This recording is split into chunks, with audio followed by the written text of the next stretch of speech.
Hello, class. Your presentations, I'm working through them.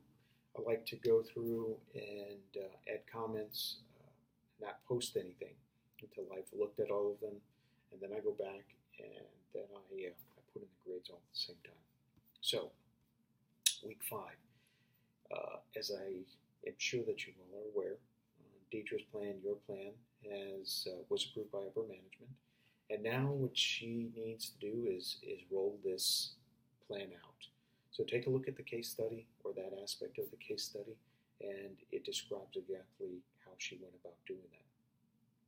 Now, as an independent observer, you're to take a look at this and judge how effective was she at communicating the plan, setting up expectations, for the meeting, how did she conduct herself during the meeting, and a number of other things in the same arena. So you're going to put forth some recommendations, critique, and base that on the articles that you would have read. Now, the articles I thought are particularly good. I really like them because I helped pick them out. So, but the MIT meetings, or rather the MIT articles on meetings are good. Facilitating, I'm sorry, the MITs were on Teams and on facilitating meetings, whereas the Fast Company article I really liked because it had a very strong practical aspect to it. The 7 deadly sins of conducting a meeting, and the most important one.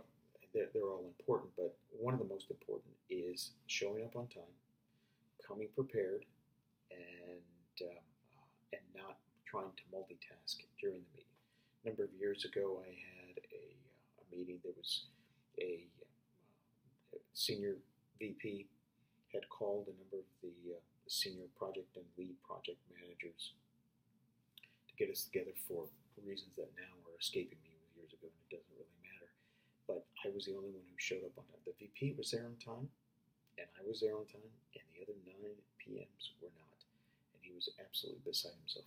And then to add it all, or a little bit of additional flavor to it, I was on crutches because I'd had a small accident and I had torn up one of my ankles. And so I actually had to trek across campus to another building to get there on time. But I was there. Something to take into consideration is don't do anything during a meeting that you wouldn't want anybody else to. So during one of your meetings. So it's more than anything else. It's a question of respect. It's respect for the person. It's respect for their time, your time, because in today's work environment, in what we do, we've been trying for years to talk about how we're going to be reducing meetings, and I simply don't see that happening.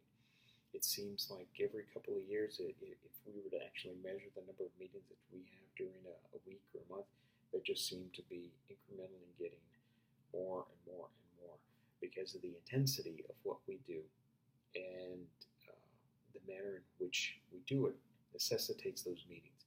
So gathering agenda items, it's important that you do it from all of your team members. They're not on your team because they are, hopefully, they're just not slackers. They're not there just taking up space. They have something to contribute, and they've got a key part of the project that they're responsible for.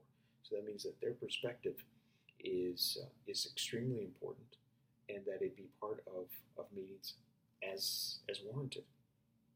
So not only adding your agenda items, but seeing if there are any agenda items that they feel like need to be added as well. Stay on point.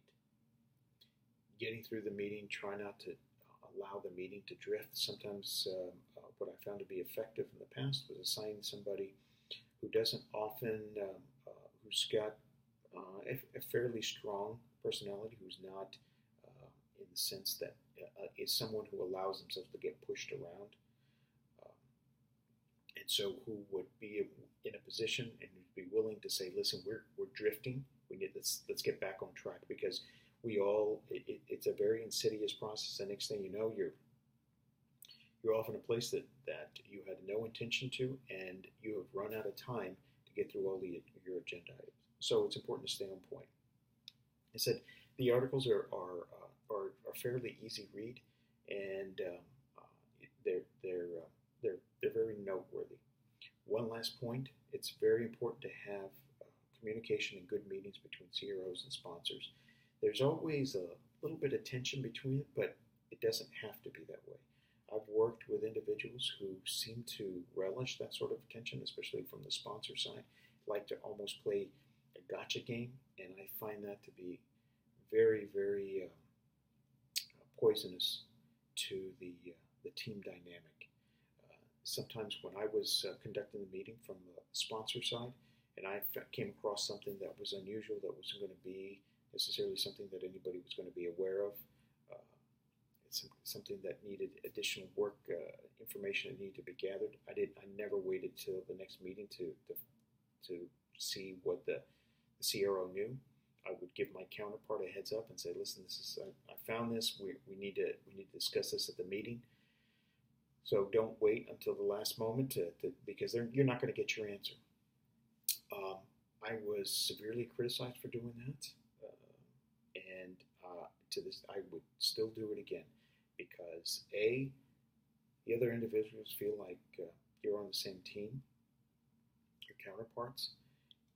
You get the information that you need. They feel like they haven't been embarrassed, and everybody stays in the same direction, and that is that we are trying to answer the question for which the study was originally designed. And that perspective can never be lost. And unfortunately, some people get mixed up in too much of the politics of things, and it's like I've said before, it can be very devastating to the team dynamic.